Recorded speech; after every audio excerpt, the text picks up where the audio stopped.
আমাদের দেশকে স্বাধীন সার্বভৌম রাখতে হলে আরো কষ্ট করতে হবে।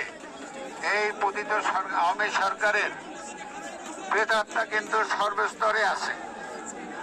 এই শেখ হাসিনা, যাকে পৃথিবীর কোনো দেশ আশ্রয় দিতে রাজি হয় নাই, তাকে ভারত আশ্রয় দিয়েছে। শুধু আশ্রয় দেয় নাই, ভারত তাকে অফিস, বিভিন্ন রকম গাড়ি বাড়ি, বিভিন্ন রকম ফ্যাসিলিটিস দিয়েছে এবং ওইখান থেকে সেই দেশকে অস্থিতিশীল করার জন্য চেষ্টা করতেছে। এবং এই দেশের মধ্যে আওয়ামী লীগের যে লোকজন, অর্থাৎ আওয়ামী লীগের প্রেতাত্মা, শুধু তারাই না, এখানে কিন্তু ভারতীয় রয়ের যথেষ্ট এজেন্ট রয়েছে।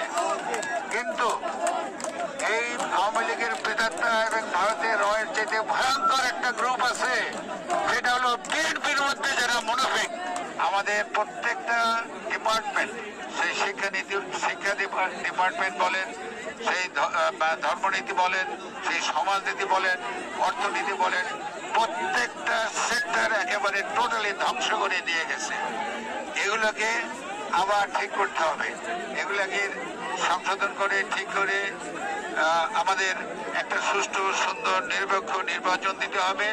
যে নির্বাচনে জনগণ যাকে পছন্দ করবে, যাকে চয়েস করবে, যাকে ভোট দেবে, তারা এই দেশ শাসন করবে।